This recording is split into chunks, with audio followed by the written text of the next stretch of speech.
Jumat 3 November 2023, pengunjung Taman Bebaya Jalan Slamet Riyadi, Samarinda dibuat tidak nyaman oleh kemunculan ulat bulu dalam jumlah banyak. Serangan ini pun menyebabkan pepohonan gersang karena dedaunan dan buah-buahannya dimakan ulat. Salah satu pengunjung menyatakan ulat bulu ini sudah terlihat 2 hari dan jumlahnya bertambah banyak.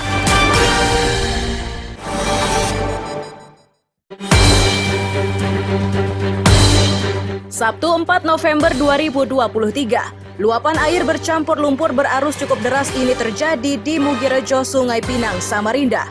Ini menyebabkan aktivitas warga terhambat karena kedalaman air hingga 50 cm.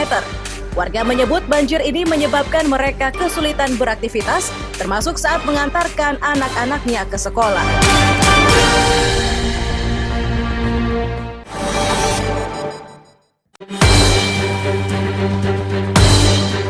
Sabtu 4 November 2023, tim reaksi cepat BPBD Samarinda dikerahkan untuk menyingkirkan batang pohon yang tumbang di kawasan Jalan Juanda 5, Air Hitam, Samarinda Ulu.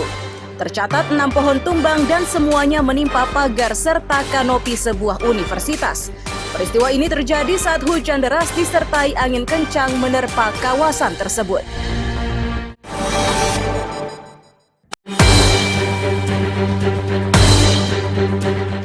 Minggu 5 November 2023, Mapolres Tarakan di Jalan Yosudarso diserang seorang pria tidak dikenal.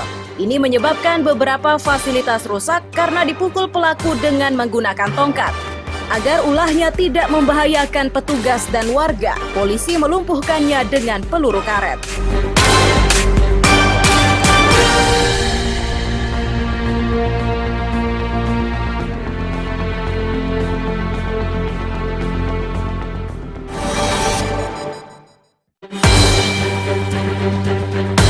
Minggu 5 November 2023, mobil pemadam kebakaran di Samarinda dikerahkan menuju Jalan Merdeka 5, Sungai Pinang menyusul kebakaran rumah ketua RT.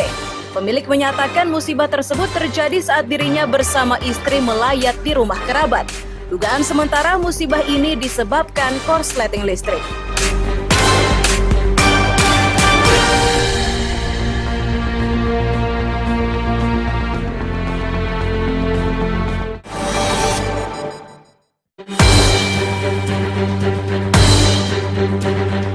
Senin 6 November 2023, regu pencarian dan pertolongan Tarakan dikerahkan untuk mencari seorang warga asing asal Filipina yang tercebur ke laut.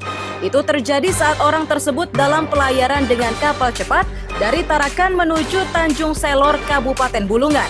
Penyebab pasti kejadian tersebut masih diselidiki.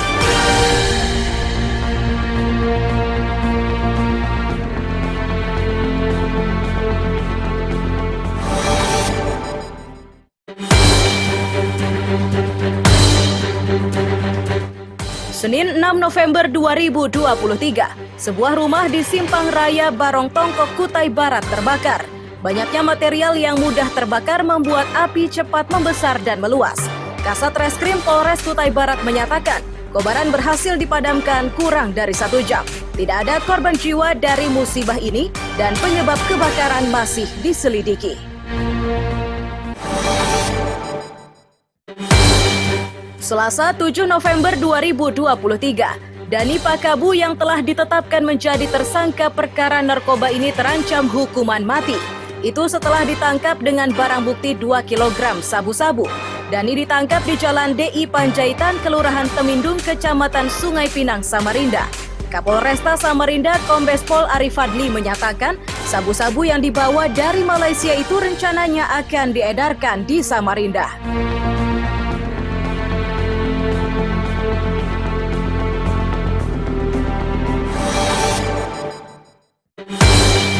Rabu 8 November 2023, penangkapan terhadap penyelundup sabu-sabu ini berlangsung di perairan Tarakan. 2 dari 3 pelaku berhasil diringkus sedang seorang lagi kabur. Komandan Lantamal 13 menyatakan 23 kg sabu-sabu yang diselundupkan dari Sampurna Malaysia disita dalam penyergapan tersebut.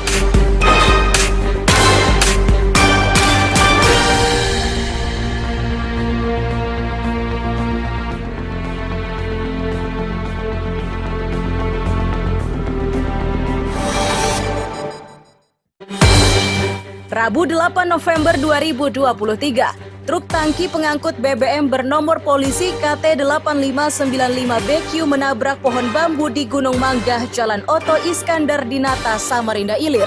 Sopir menyatakan kecelakaan ini bermula saat truknya mengalami remblong. Untuk menghindari tabrakan, sopir sengaja membelokkan mobilnya ke pohon bambu.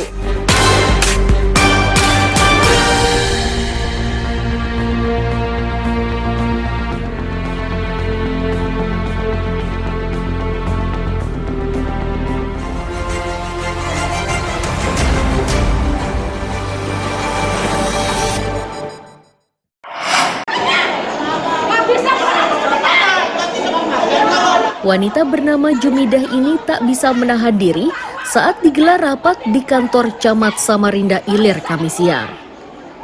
Jumidah emosi saat mengetahui ganti rugi rumahnya sangat murah. Ia menyebut ganti rugi itu tidak sebanding dengan biaya yang dikeluarkan saat membangun rumahnya.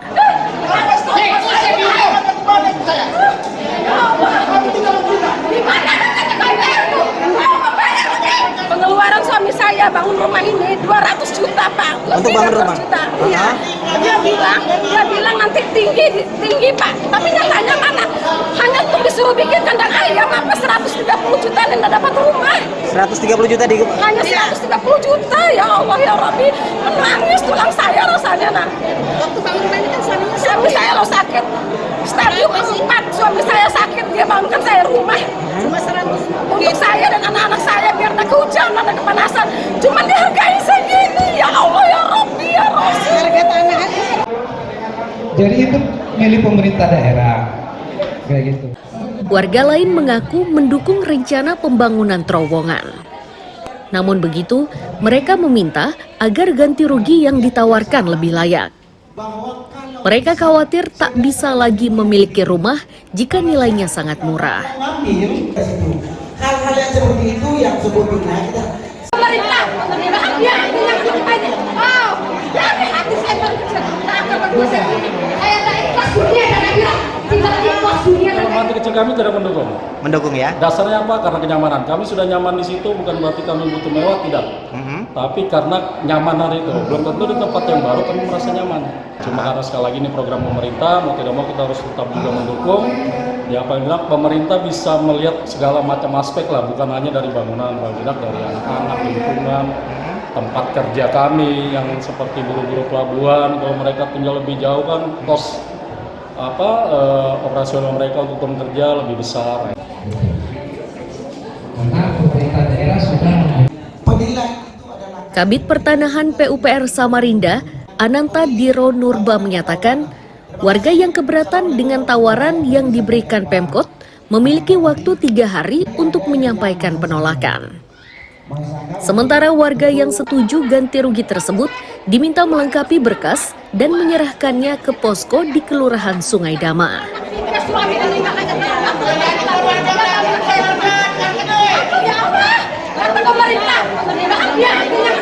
kita lakukan penyampaian penilaian hari ini, kita menginformasikan kepada warga bahwa untuk nilai tersebut apabila warga setuju dapat langsung memberikan data-data terkait kepemilikan tanah tersebut yang aslinya untuk dilakukan pembayaran. Dan apabila warga tidak setuju, itu ada masa sanggah sekitar 3 hari kerja. Oke, termasuk yang salah satu warga tadi ya yang protes ya dengan nilainya. Termasuk salah satu warga yang protes. Proyek terowongan itu diklaim untuk mengatasi kemacetan di kawasan Sambutan dan Samarinda Ilir. Meski begitu, warga menghendaki nilai ganti rugi yang pantas. Amir Hamzah dan Iswanto melaporkan dari Samarinda. Atas nama Rama.